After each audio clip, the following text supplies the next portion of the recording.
Vous assumez un discours de rupture avec ce que l'on pourrait appeler vulgairement l'écologie politique. Avec l'écologie politique telle qu'elle est représentée dans le débat public aujourd'hui en France par Europe Écologie Les Verts, ils ont changé de nom mais c'est toujours pareil, parce que là vraiment on voit que c'est toujours des mots d'ordre, d'abord souvent éloignés des sujets environnementaux, c'est-à-dire qu'on a quand même beaucoup de prises de position, beaucoup de temps de parole consacré à autre chose que la protection de l'environnement.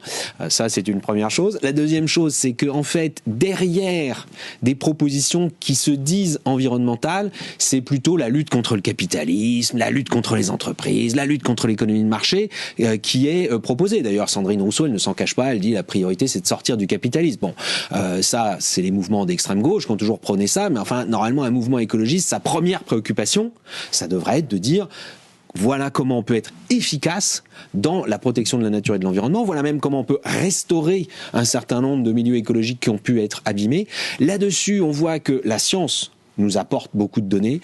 La recherche, il y a des innovations technologiques qui sont très bonnes pour l'environnement. Or, souvent, le premier réflexe des mouvements écologistes politiques ou associatifs, d'ailleurs, c'est d'être hostile à l'innovation technologique, d'être méfiant parce que ce serait pour faire tourner l'économie. Ah oui, si on peut joindre l'utile à l'agréable, si je puis dire, la protection de la nature et le développement économique, non seulement il ne faut pas s'en priver, mais moi je crois que c'est la solution pour résoudre les problèmes écologiques.